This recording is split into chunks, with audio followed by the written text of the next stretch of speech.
Good. Everything good? Hey, thank you for coming, everyone. My name is Paul Johnson. I manage media relations for the UNLV School of Medicine.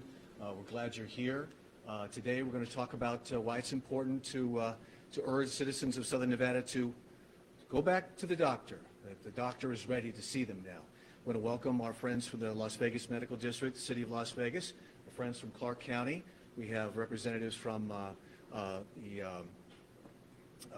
the city, also UMC, and also Valley Medical Center here today. So you'll be hearing from those people. And then after everyone has spoken, you're free to break off individually and do individual interviews. So to start things off, I'd like to introduce to you the councilman from Ward 1. He represents the medical district and the wider neighborhood. Please welcome Brian Knudsen. Okay. So good morning, everyone. Thanks for being here. Thank you, Paul, for hosting us today and the UNLV School of Medicine assistance in caring for our community over the past few months. Your students have helped us out, and it's been an amazing asset in our community to have medical students part of our response. Our goal today is to encourage Southern Nevadans to prioritize their health and return to their doctors. I've been hearing from many of my constituents and community leaders that residents have put their personal health on the back burner while staying home for Nevada.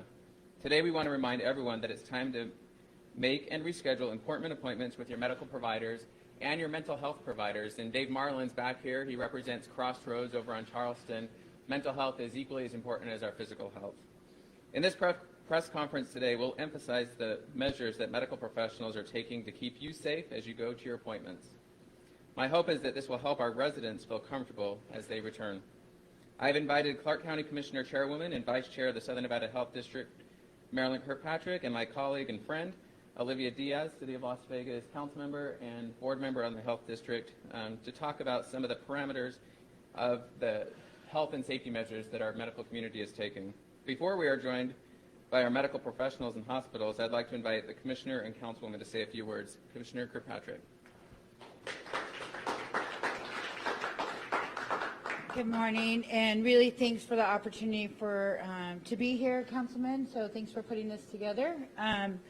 First and foremost, I want to say thank you, because this has been a long road for many of us on the Health District. We started this conversation in late January, and I think it's still June. Not sure. Every day I wonder what day it is. But we really are in a great spot in our community. Our medical professionals have stepped up from day one, whether it was midnight calls, 6 a.m. calls. We have all, whether it's our workers in the profession, whether it's our students, everybody has stepped up in our community, and I couldn't be more proud to be a Clark County resident because of that. And because of all that work, we feel that it's very important that now our community can get back to some normalcy, get back to their doctor's visits, their mental health visits, their autistic child's visits, get back to getting themselves comfortable, healthy, and ready for the fall, because we have worked tirelessly many hours. Our testing is phenomenal, and I tell people around the country, don't be surprised if the vaccine for COVID-19 doesn't come out of our very state, because we have invested, we have spent time, we've tried different things. Our contact tracing is phenomenal, and the cleaning policies are above what every other state is doing. And I want residents of not only Clark County but our entire state to know that we are the gold standard. We've always been the gold standard at whatever we do, and we need you to come back to stay healthy and to get ready for the fall, because there's a lot of great things that we're going to be doing, and we are prepared for anything that comes at us. So thank you, Councilman and Councilwoman, for allowing us to be part of it. And we really are one region working together to ensure public safety and public health is a top priority. So thank you.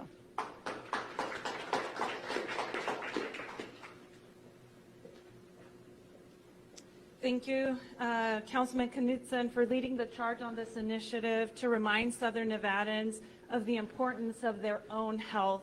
And thank you, Chairwoman Kirkpatrick, for your tireless work every day in our community to keep us safe, and for also your partnership with us in this effort. It's so important to our community. No one predicted this global pandemic we're experiencing and its far-reaching implications on our daily lives, on our community, and the world as we know it. I don't think anyone truly anticipated this particular impact, that people would need to put their own health on hold out of fear of going to the doctor, to their primary care physician, to follow up on a procedure, or any other kind of medical appointment. This has happened to my own family members, where they have had certain medical conditions, but have delayed going and seeking the medical attention and help that they need to resolve their medical matter out of fear for COVID-19. And they've had to delay that treatment, and also those that needed consistent treatments have had to be flexible in the ways that they've received treatment in light of what's happening today. So kudos to all of you for staying your course, for continuing your treatments, whether it be that you were met outside of your car door or that you did it through telemed on a screen. But the good thing is that you continued to reach out when you didn't feel well and you took care of you. I would like to highlight what Dr. Khan will be discussing today, the need to ensure your vaccinations are up to date. I have spoken to many people in our community about how important this matter is. Please remember to review your family's shot records today and make sure that your children's and your immunizations are up to date. This is especially important for our little ones who might be starting an early childhood program, kindergarten later in August, or even for those middle schoolers who have to make sure that they get the shots they need to go back to school in August. I'm particularly grateful for this community-minded and driven panel of medical experts and professionals who are here to reassure us that it is safe for the entire family to go back to see the doctors so we all can continue to stay healthy and well. Which reminds me, I need to schedule my son's and my own wellness checks that I have postponed due to everything that has happened this year. I stand with all of these amazing leaders here today to encourage everyone, especially Ward 3 constituents, that it is safe to prioritize our health and well-being and seek the medical attention and advice we all need from our doctors and medical experts, because an ounce of prevention is worth a pound of cure.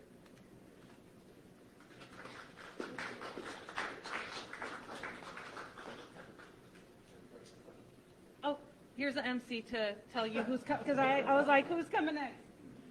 Thank you, Councilwoman. Thank you, elected officials. Commissioner Kirkpatrick, thank you very much. You'll hear in a minute from the infectious disease, the medical director for infectious disease from UMC. She'll be talking about the safety protocols that are in place and why that comfort level is up and why we're encouraging people to go back to the doctor now. You'll also hear from the Dean of the UNLV School of Medicine, Dr. Mark Kahn. He's a hematologist, oncologist, talk about the importance of vaccination, the timing, and why it's important to not delay these things. You'll also hear from the CEO of UMC, Mason Van Houweling. He'll talk about why it's important not to put off those surgeries or the procedures that need to take place at an important time. And you'll also hear from the CEO of Valley Hospital Medical Center. He has some very interesting statistics about, they specialize, one of the things they specialize is in stroke care and cardiac care, and they're seeing fewer patients. And there's no reason to believe that fewer patients are having episodes. So the episodes are happening. They need to be treated. First, let's hear from the medical director for infectious diseases at UMC, Dr. Shadaba Assad.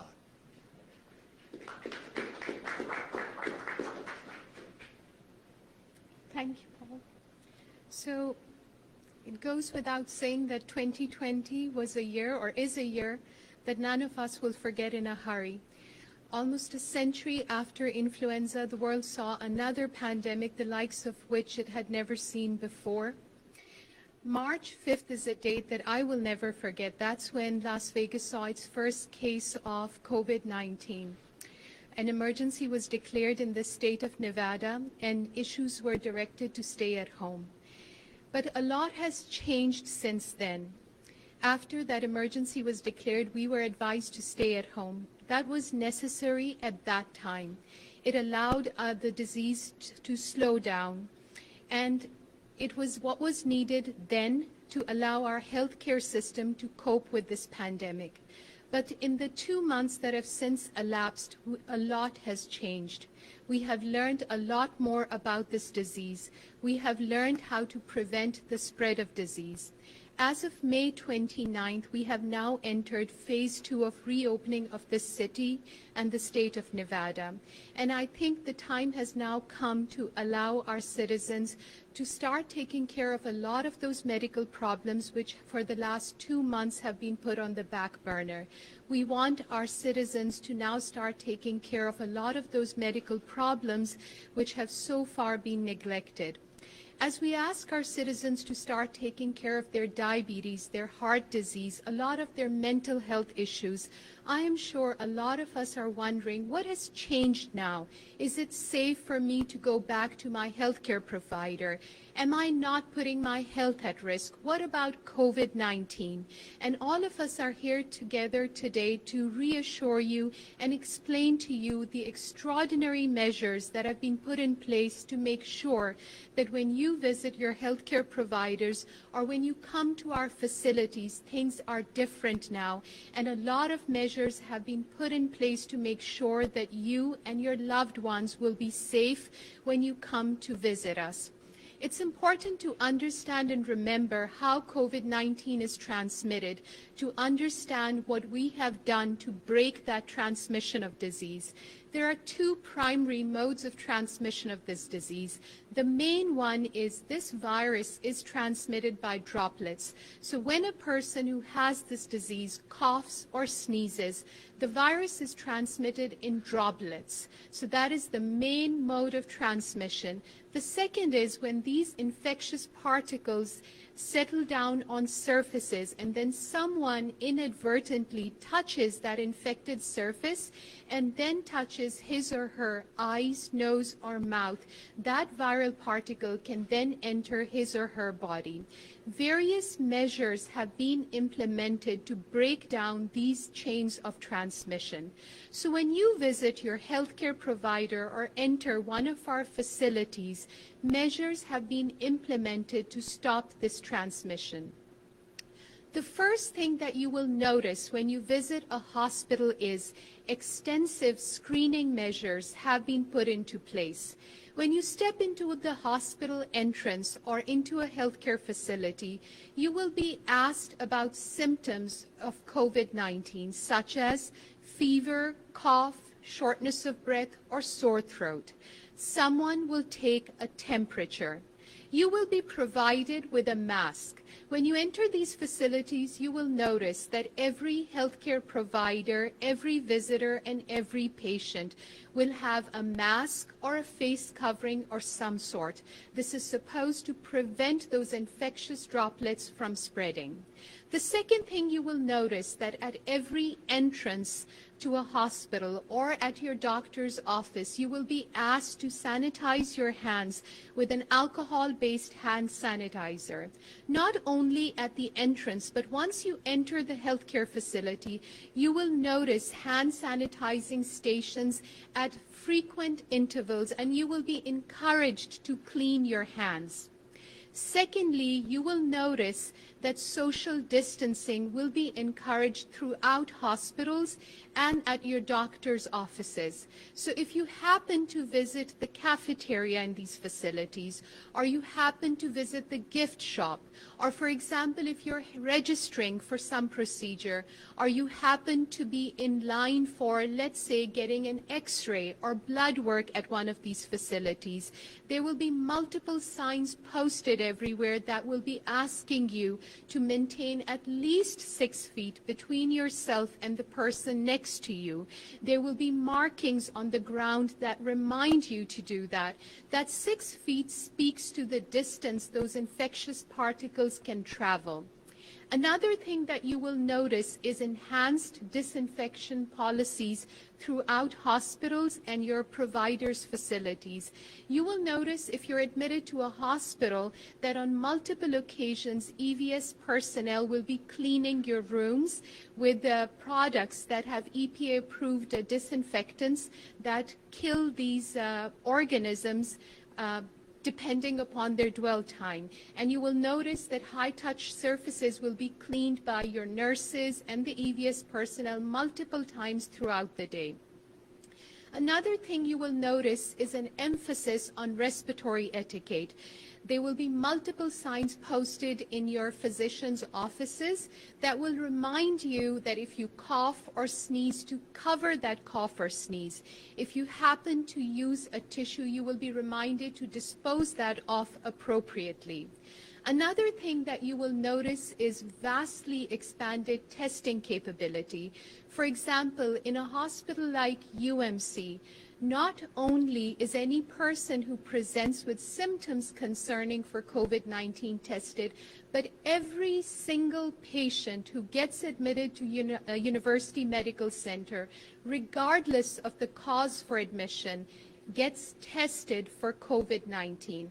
You could present with a fracture over there, you will get tested for COVID-19, which means that every healthcare provider taking care of you in that facility, every patient admitted to that facility has been screened at admission and has been tested for COVID-19.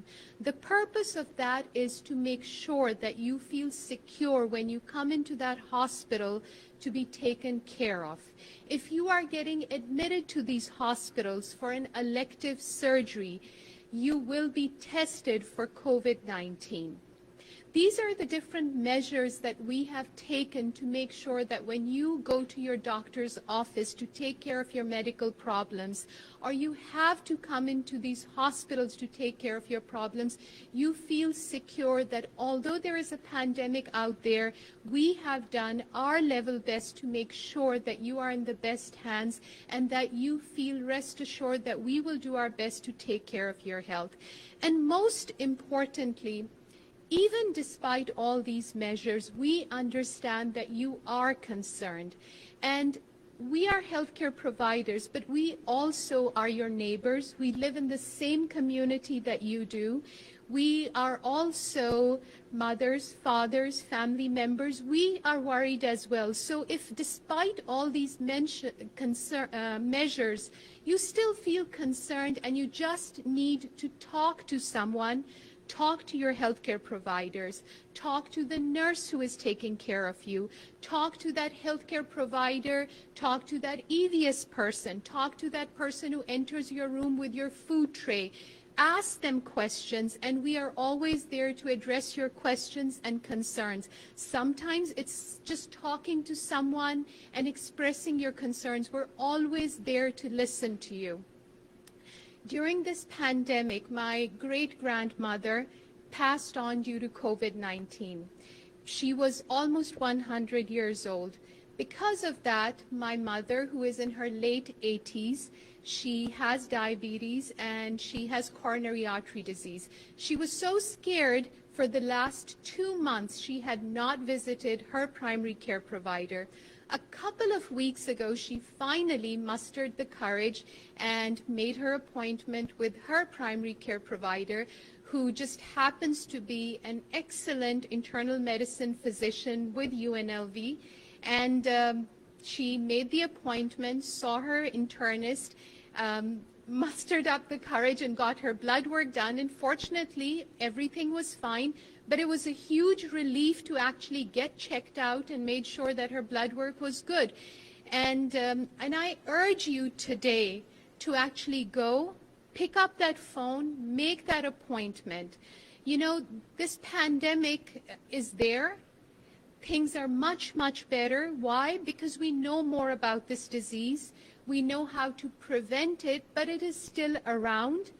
And unfortunately, when you contract the disease, the people who are affected the most are the ones who have uncontrolled diabetes, uncontrolled heart disease, uncontrolled lung disease.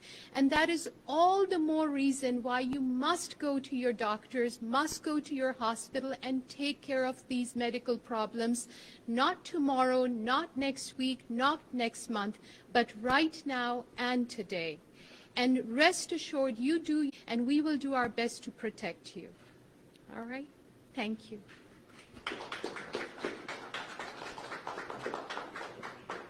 Thank you so much, Dr. Assad. We appreciate the clear explanation of why the comfort level should be there more so now. And thank you for the good work you do at UMC. Really terrific work. Next up, we'd like to introduce the CEO of UMC, Mason Van Houweling. He'll talk about why it's important to move forward to the elective surgeries and other procedures. Mason? Thank you, Paul, and thank you for putting this together today. I'm Mason Van Houweling, Chief Executive Officer of University Medical Center, and thank you for joining us today to talk about some of the important measures the Las Vegas Medical District has done in Southern Nevada to protect our patients and our community. As you all know, during the March-April timeframe, part of the orders and some of the decisions we made in healthcare was to postpone and delay elective or outpatient surgeries during that time.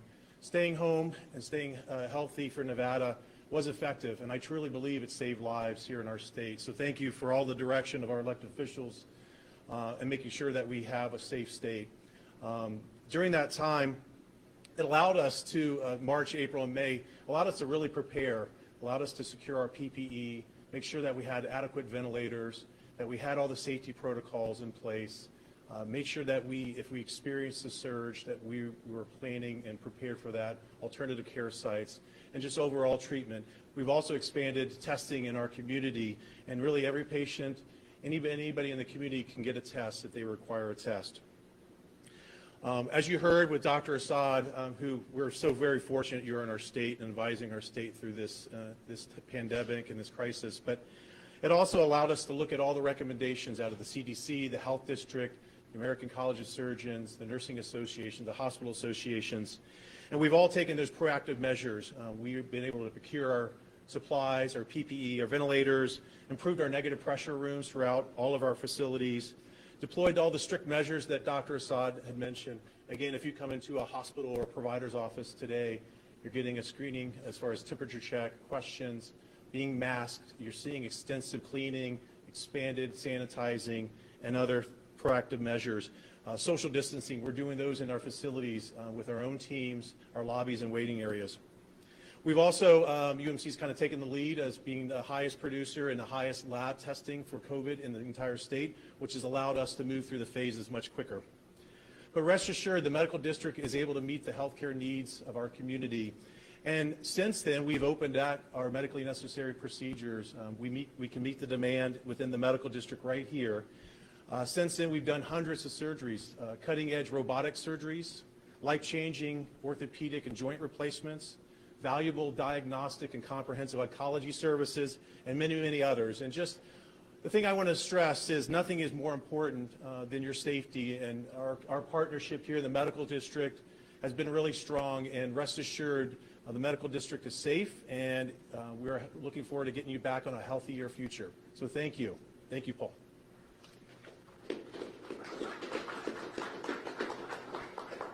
Thank you, Mason. Appreciate the words and the good work you're doing at UMC.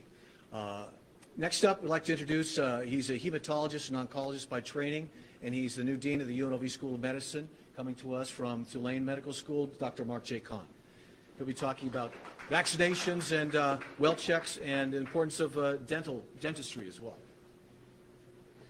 Well, good morning, everybody, and thanks for coming. As a new dean at a relatively new medical school, you know, our mission and the mission of really everyone that you've heard from today is to care for our community, and the community of Las Vegas is critically important to each and every one of us. As such, we want to make sure that our community and our community members get the preventive health services that they need. As you've heard from our hospital representatives, the hospitals are doing all they can to make sure that they're safe, which they are, and now it's time really for people to start taking care of themselves. We've noticed nationally that there's been a decrease in hospital utilization for non-COVID events, and we worry about that because we know that heart disease is still out there, we know that people are still having strokes, we know that cancers and malignancies are still out there. So I want to encourage our citizenry to take care of themselves and to come and get their preventive health services. Part of that are vaccinations. You've heard talk about that, but vaccinations are absolutely critical to prevent infectious diseases. Nothing in the past 100 years has made that more apparent than the current COVID epidemic. So get the vaccines that you need, visit your primary care providers, and get your preventive services. Lastly, I see the Dean of the School of Dental Medicine here, and now dental offices are open. People need preventive dentistry. People need dental procedures. So really, in the times of COVID, I want to remind the citizens of Las Vegas to take care of themselves. That's going to be critically important. The health teams and the hospitals are here to help you do that. We're open for business, and we want to keep you healthy. And with that, I say thank you, and I'm glad to be part of Las Vegas. Thanks. Valley Hospital and Medical Center is a major player in the Las Vegas Medical District, and here to represent Valley is the CEO, Mr. Claude Wise.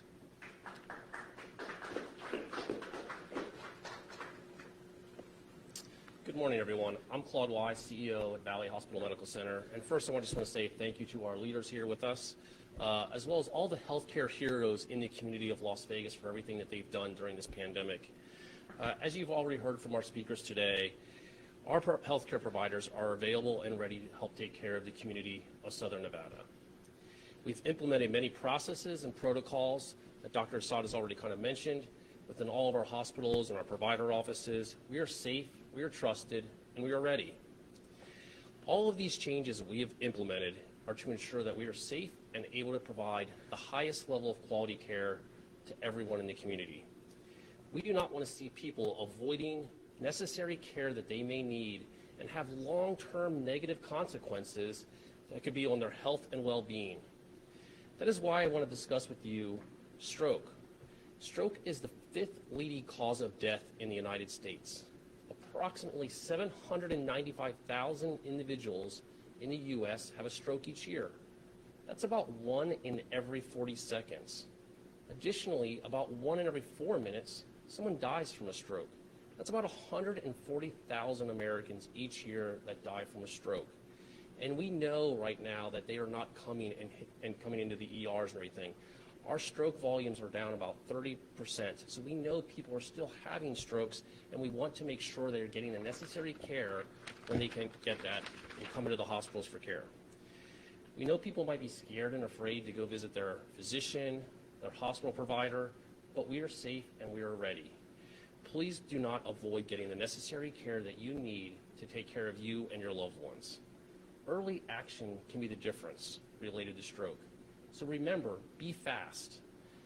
B is for balance, so sudden loss of balance or even severe vertigo. E is for eyes, loss of vision or even double vision in your eyes. F is for face, uneven drooping of your face or even drooling. A is for arm, loss of strength in your arm or sensation in your arms or legs or half your body. S is for speech, slurring of speech or having difficulty saying words. And T is for terrible headaches. So please remember those signs and symptoms related to stroke. I'm also extremely proud to say that Valley Hospital has recently received our certification as an advanced comprehensive stroke center approved by the Joint Commission.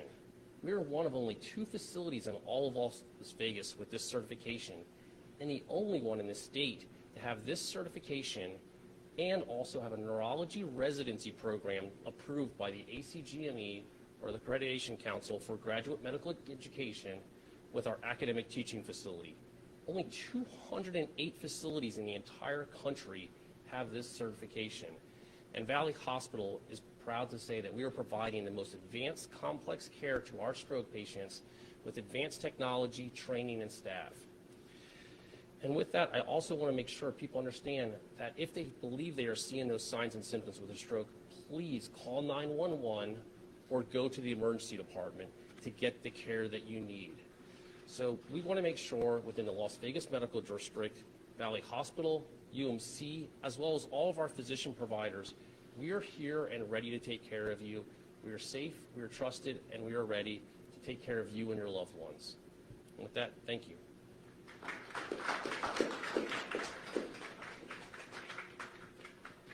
Thank you, Claude. The person who brought this group together and thought this would be a good idea to encourage citizens to go back to their doctors, Councilmember Brian Knutson. I'd like to invite Councilmember back up to wrap things up. Again, I want to thank everyone for being here. I have the distinct honor and privilege of representing Ward 1 in the city of Las Vegas, which is home of the Las Vegas Medical District.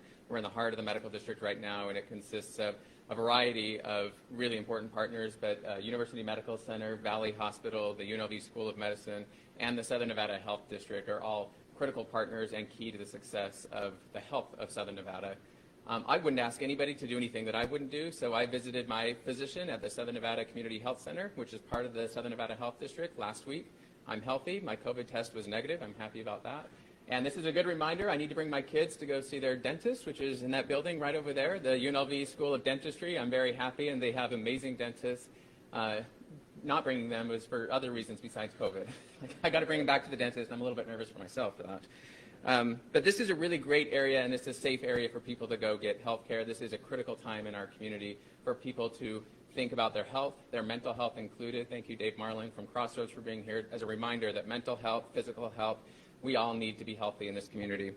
As part of the Las Vegas Medical District's commitment to our partners, we will launch a campaign starting today to encourage our community to return to their doctor. The campaign is named Welcome Back. Your doctor is ready for you now. The point of this campaign is to remind people to call their doctors and make those appointments. You will see this campaign in various print, radio, and digital ads, both in English and Spanish. Just a reminder to give your doctor a call today. Thank you very much.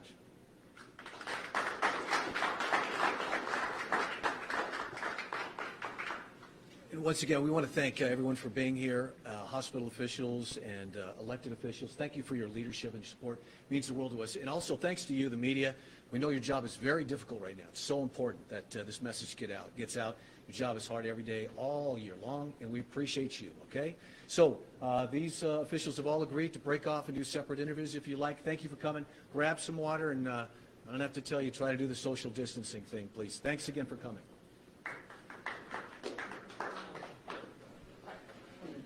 Everything's contaminating. If I put my keys on top of the mask, right, then that's contaminated. Yeah.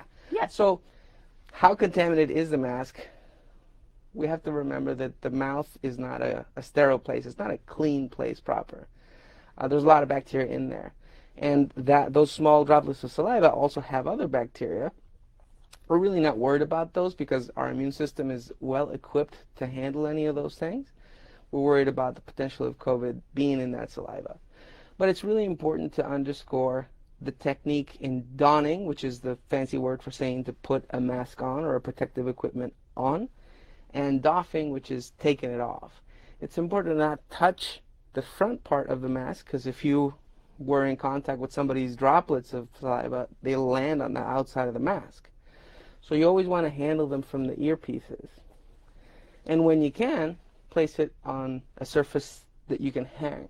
So a lot of people, I'm not saying that this is the right thing to do, but having a special place to put that mask is important. So if you have a paper bag in your car, you could drop that in there. Some people hang it on the shift of the car, or from the mirrors. Hanging from the mirrors, and that's okay as long as you try to not touch it. And then after you touch it, you still have to sanitize your hands. So if you have hand sanitizer, use it while you're out and about.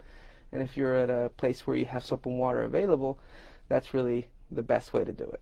Any idea how long that bacteria sits on the mask?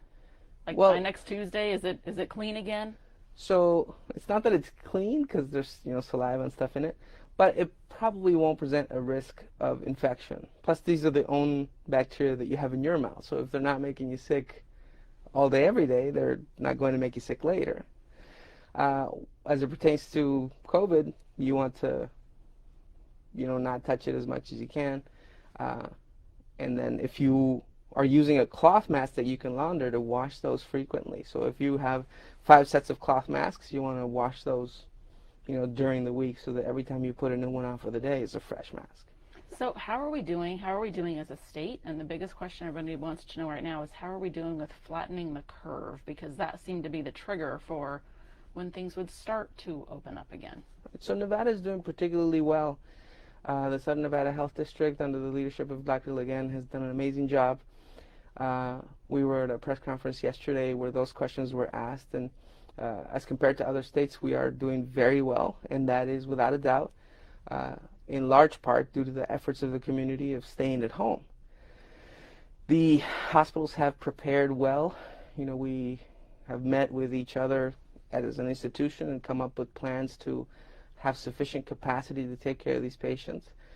And there is the ability of the hospital systems to take care of COVID patients, and that's also part of the plan to reopen. So I think we're doing well. Testing and availability of testing has significantly improved. There's multiple testing venues. UMC has participated in multiple of these. We have a site out at the Orleans Casino, which we're partnering with Clark County, where 1,000 tests a day can be done. These are done by appointment only, but it's very effective, a very efficient process. The turnaround time since you drive up there, this is drive-up testing, is about 8 minutes, so 5 to 8 minutes. So it's very high throughput, very fast, very efficient. And it's very easy, as you said, to sign on. You can go to our website at umcsn.com and then click on the COVID-19 Testing Center, follow the prompts to go to public, and then you can register there. We'll call and set up an appointment for you. And like you said, it's so easy to drive through. And the other important thing we should mention is of the folks who have been tested at that particular location, which are asymptomatic people not showing symptoms. It's not a care location, it's a testing location. 1% have been positive out of all the tests that we've done. That's so correct. That's showing promising news. Right. So there's, the importance of obtaining that data, which is then funneled through the health authorities for analysis, so that they can determine the snapshot of people that have the infection and kind of see where we're at. And that has statistical significance, meaning it's really important to know what those numbers are, because that will then inform future decisions on how fast to open up, which sectors can open up first, what kind of interventions you need to have for monitoring, because those things will come up. So one of the things that happens when you start doing diagnostic tests is that you will find patients that are positive that you didn't suspect them to be positive. And that's important to correlate that with a percentage of positive patients. So you have a total number of cases, and then you have the number which is the percentage of patients tested that were positive. And that may take a lot more explaining, but you essentially want to see, out of all those patients you tested, what percentage are positive. And that's also one of the markers that is included in that assessment of going to the next phase. Yes, so again, showing some very promising news Correct. from the community testing sites. Correct. So folks have the ability here on the town hall to send in some questions. So we have All some right. questions for you from the community. So they'll pop up here on the screen. The first question is, I was using Scotch tape and thought, wonder if the virus can survive between the tape and what I'm sticking it to. Could this cause someone to get sick when the tape comes off? What about mail and stamps? So it's very unlikely. So the virus can survive in surfaces for a limited amount of time. There was a famous paper in the New England Journal of Medicine, and I think it was 3 or 4 days on hard surfaces. But the reality is that you would have to have a significant amount of virus particles in that to then transfer to your hands and then make it into your body, either by rubbing your eyes or touching your face. So if you're using a piece of Scotch tape to, stick something on a wall, really the risk there is not even measurable. It is interesting how we have completely rethought our daily lives, right? Thinking Yeah. about everything as a surface that could contain the virus. And that's needed. You have to be aware of these things to be able to protect yourself. But stuff like that is not considered risky to me. Okay. And if you're overall. worried, wash your hands after you open Right, the mail. and of the course. hand hygiene Yeah. has to be in every step of the way. Okay. Right, so if you go out and get the mail, it's very unlikely that would have virus in it that could make you sick. But you go get the mail, you put it wherever you put it, and then you go wash your hands. You open the mail, you handle the mail, wash your hands again. So Okay. Next that's going to question. help keep us safe. I've read the virus lives for 24 hours on paper, fabric, and cardboard, and 3 days on hard surfaces. Can I just wait 3 days to put away my non-perishable groceries rather than handling and sanitizing these items the same day I buy them? You can. The question is, do you need to? If it makes people feel better to sanitize their groceries, that's okay. But it's probably not necessary. So if you have things that you brought in from the store and they're non-perishable and you want to wait 3 days for them before you stock them in your pantry, that's okay. If you want to put them in the pantry, that's also okay. Because either way, hand washing will help you get rid of those virus particles in your hands and avoid them coming in contact with your mucosa, so your eyes or your nose or your mouth. Okay, so Charlene can put her stuff away if she wants to. Wash your hands. And wash your hands. Okay, what else do you have for us here, Victor? Next question. I read that in March, U.S. hospitals doubled their orders of hydroxychloroquine. Did Nevada hospitals do the same? So hydroxychloroquine was a drug that earlier in the epidemic was suspected of having a beneficial effect in patients infected with COVID. And research across the globe has shown that it probably does not help very much, and there are risks associated with the use of hydroxychloroquine. Currently, the data seems to point against the use of that drug. The question is asking whether the hospitals ordered hydroxychloroquine, and I can almost assure you that every hospital ordered as much as they could. Initially, very few hospitals could get it because there was a very limited supply out there. That is no longer a problem for the most part now, but now that we have it available, really the trend is that we don't want to use it because the risk seems to outweigh the benefit or the potential benefit. And folks use that drug for other things and have been for years. Right, and we're not telling people not to use it. The physicians will make that decision based on the available evidence, but most authorities are saying be very careful with your use of that. Okay, next question. Should I wear gloves? When is it okay not to wear gloves? The glove wearing part is a very good question. It is a really good question. Because I think one has to be careful of the sense of security, the false sense of security that wearing gloves provides. Right, so the virus, we know, does not go in through intact skin, so that's not a way for you to get the disease. And the idea is if you're wearing gloves and you're touching things, that you won't contaminate your hands.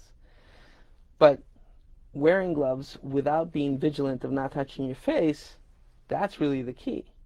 So if you're wearing gloves, you must be very careful to not touch your face, and then you must dispose of the gloves properly. We see that people just toss them in the street, and that really is A, littering, which is a crime, and then B, that presents a biohazard for whoever has to pick up the gloves. You're putting people at risk. And it's just not necessary. It doesn't protect you as people wish it would. Hand washing and hand sanitizing really goes a long way. Because so if you you're don't wear touching the yourself gloves, with the glove. exactly. Yeah. I think if you focus more on not touching and sanitizing your hands, that's going to protect you much better than gloves ever would. Okay, next question. I'm 81 and my granddaughter wants to bring over some brownies to check on me and give me a treat. Well, that sounds like a very nice thing to do, right? But is it safe to accept the visit and the gift? And that's from Grandpa George. So I'd say accept all the love Yeah. and the brownies. And the brownies, good. But not the visit. And it's very difficult because there's so much unknown things about how the virus transmits. But we know that the elderly population is at the highest risk. So if there's any intervention that you can do to protect that vulnerable part of the society, we should do it. But the emotional aspect, the impact on people's feelings, and the stress of being in total isolation is very difficult. So shared decision making is important between the family members and in consultation with their physicians to say, look, could we meet, say, in the backyard? We'll be wearing masks, be out in the open air with, more than 6 feet apart so that you can talk to each other. You can come deliver your cookies and then have a brief visit and then go back home. And that serves the purpose of giving the gift, showing the love, and still keeping each other safe. Grandpa can keep the brownies, though. Absolutely. Yes. All right. This next question has to do with public pools, which I don't think are open just yet. But the question is, can COVID-19 be transmitted at public pools, or even in backyard pools for that matter, if swimmers are 6 feet apart. So I guess the question is, does it live in the water? So I don't think that that's ever been looked at proper. All pools, especially public pools, have very stringent safety protocols for sanitizing the water, and there's chlorine in that water at high concentrations. I don't think the virus would survive in the chlorinated water.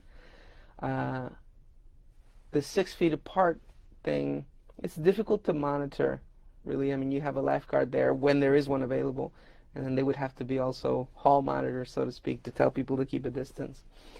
But the close contact with people is really the risky procedure.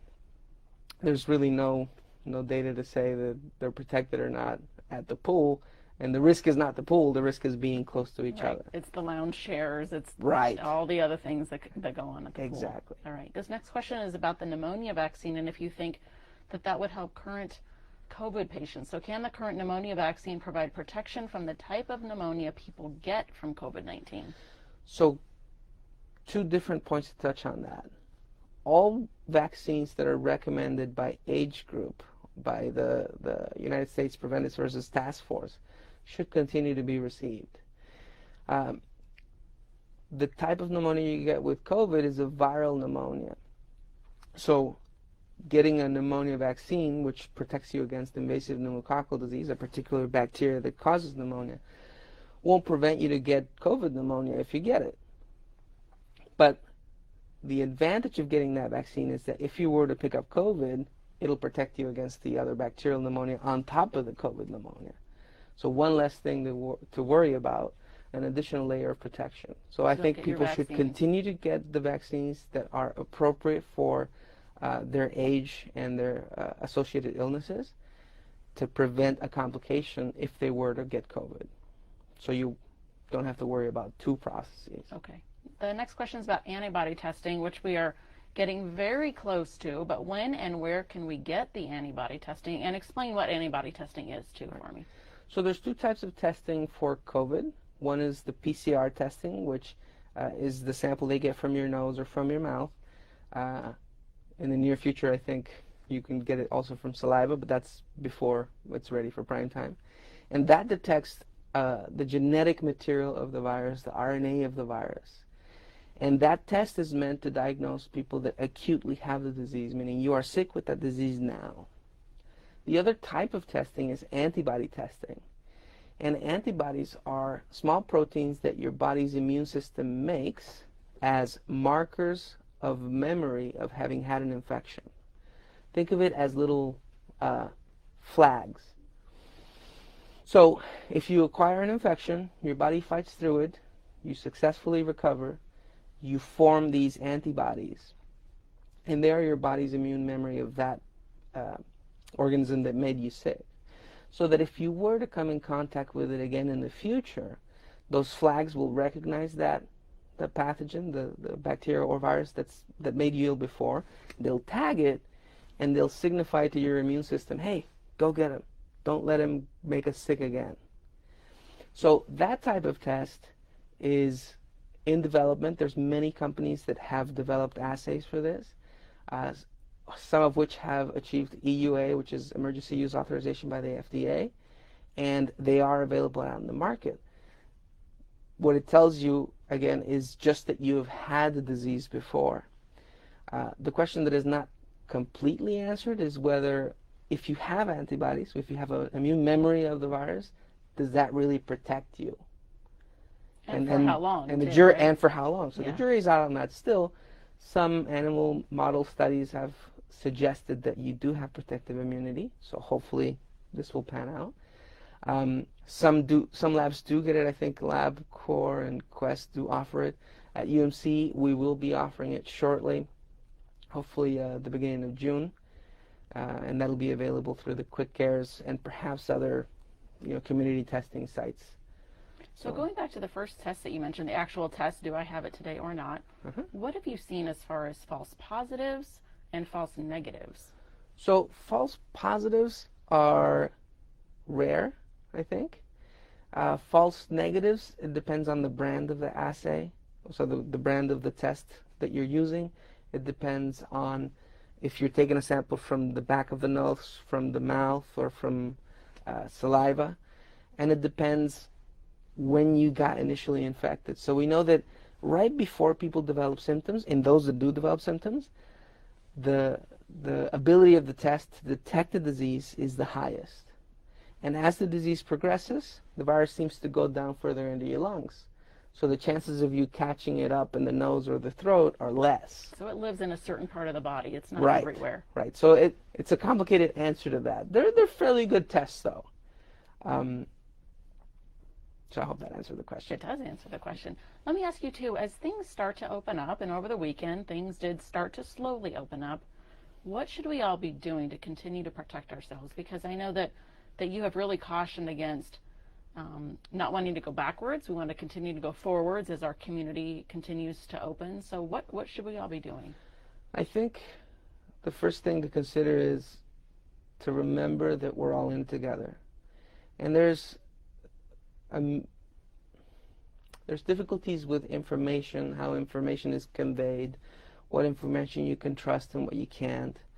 And people have different beliefs of it, but we try to make everything based on the science of it. We know this is a highly contagious disease, and that it's hard to predict who will do well and who won't. So when we try to convince people that are not non-believers, so to speak, in it, it's hard to push that message across. And the opposite is true. You have to have some degree of economic activity and social bonds, but you have to be careful with it. So be kind to each other. Wear a mask when you can. If somebody, asks you to be patient at a restaurant or a service, just, we're all in it together. Try to make it as easy as possible. Right? Don't stop washing your hands, and keep looking for the advice of the health authorities. Okay, next question. Should you get a test even if you have no symptoms? So that's a complicated answer. And it depends on the level of comfort of the person that seeks the test. Anybody that has symptoms, I think, should definitely be tested. Anybody that has been in contact with someone who was either suspected to have COVID or confirmed to have COVID should be tested. And that's to assist in the contact tracing aspect with the health department, so that you can keep those people out of society and prevent the further spread. Initially, because testing was not widely available, the recommendations from public health authorities were to only test symptomatic patients. But now that we have much more ability to test, they have opened it up to patients without symptoms. And that's what we're doing at the Orleans, as you mentioned. That's right. Yep, and that's under for the direction people. You of just the want health to know if you department. have it. If you want to go get tested, you can go get tested. Okay. And we should also mention that there's no out-of-pocket cost at the Orleans. Correct. So please, again, go to our website, umcsn.com, click on the COVID-19 Testing Center, follow the prompts, and we will see you over at the Orleans. And as you said, it's a 5 to 8 minute process. Super easy. You don't even get out of your car. And then you'll get your results online on our MyChart through UMCSN. Just one more comment in addition to that. I know that some people in the community who have an immigration status that is worrisome are worried about going to these places. They should know that we don't collect any immigration information. Absolutely. So, Yep. We just want to get our community if you need back to be health, tested, right? go get tested. Yes. Okay, here comes another question. Is diarrhea and an upset stomach a symptom of COVID-19 if there is no fever or body aches? It can be. It's very difficult to say. That's super scary that you say that, by the way. So initially, we were using a set of symptoms to try to identify patients at risk for COVID, and that was a fairly short list. There were mostly respiratory symptoms or respiratory-related symptoms. But as the disease progresses, you find different manifestations or different symptoms that are associated with it, and that list is so large that it's hard to, keep a grip on that. You can have abdominal pain or diarrhea with COVID infection. But it's really impossible to say. If you only had that symptom, are you at risk of it? Probably not. And on our website, umcsn.com, first you'll see the COVID-19 Testing Center, and then to the bottom right of that, you will see our telehealth link. So that would be a really good question for our telehealth physicians. Just log onto our website and follow the prompts, because then you don't even have to come into a quick care or into the emergency room. You can do all of your assessment there online. So absolutely. And how the results are about 24 to 48 hours, right, when they come through the Orleans to get tested? Yes. So the tests are collected at the community test site at the Orleans. Samples are brought over to UMC and processed in our lab. We've had a large expansion of our lab capacity, and the results are automatically reported to the app. So on the MyChart app that you sign up for to get scheduled for a test, there's a section there on results.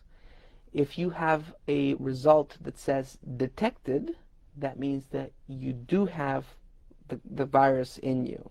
So detected equals positive test, meaning you have the infection. And the other one is not detected, which is a negative test, meaning you do not have the infection. If there's any questions on what to do next after that, if you have a positive test, naturally the first thing is to stay at home, and then also seek the advice of the health department so that they can initiate contact tracing. We report that automatically to the health department, so they will reach out to you.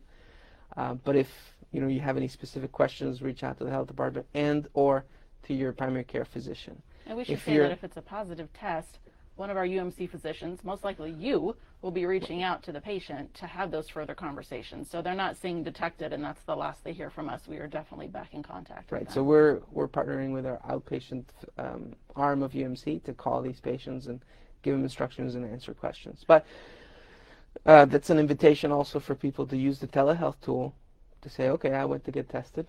This is the result of it. Can we talk a little bit more about it? So for people who say, having a swab stuck on my nose, stuck in my throat, that just doesn't seem like a really good time to me. Explain what that process is like. So it's very fast. So the nasopharyngeal, so the one that looks at the deep part of the back of your nose, is a little bit more of a delicate test, right? So you will go to the test site, they'll use all the protective equipment, they'll get a swab. It's a long, thin, flexible swab, and they'll slowly introduce it until they find gentle resistance, right? All of these things are very gentle, but they're uncomfortable because your body's not designed to have anything back in there. So they put it in there, it's about 5 seconds, and then they take it out, and then they put it on the other nostril. It's also very quick. So that's the first type of sample procurement. The second one is the anterior nares, so the front part of your nose, which is, a lot of people I think have used Q-tips to clean out their nose, which is not something that we would recommend. But I know people do it. So that's much quicker and less uncomfortable. And then there's the oropharyngeal sample, which is the back of the throat. You would open your mouth, they would examine you, do a quick swab, and go. And then in the future, I think just saliva will be something that we can use to test. And the ones that we're doing at the Orleans are so it's the oropharyngeal, this throat swab, and it takes literally 3 seconds. So for somebody who is asymptomatic, but they come up detected, which means positive, as you were just mentioning, what advice are you going to give them on how to protect their family and those who they live at home with? Right, so if you have a positive test, try to stay at home as much as you can. The closer you are to your family, and it's difficult sometimes to social distance inside a home, it's reasonable for that family to keep an eye out for the development of any symptoms. If you want to get tested and the rest of your family tested, that's also reasonable because it provides that data on how many members of your household then became infected. But if you are feeling fine and everybody else is feeling fine, just stay at home, wait 10 days. That's the recommendation from CDC before you start, getting back out there as needed. All right. Thank you so much. Again, our website at UMC is umcsn.com. There on the homepage, you will find the COVID testing center link that we have been talking about all morning. We have testing out at the Orleans drive-through, as Dr. Medina was saying. It is no out-of-pocket charge, so if you'd like to come by, we have a full team there waiting for you. And then our telehealth, of course, is also on our website, umcsn.com. Just click on the telehealth link. You can stay at home and get the health information you need from our medical experts. So thank you for joining us. Thank you so much. You're Your welcome. professionalism and expertise throughout this whole pandemic is extremely admirable, and I'm very proud to We're work beside you. all in it So together. Thank you so much.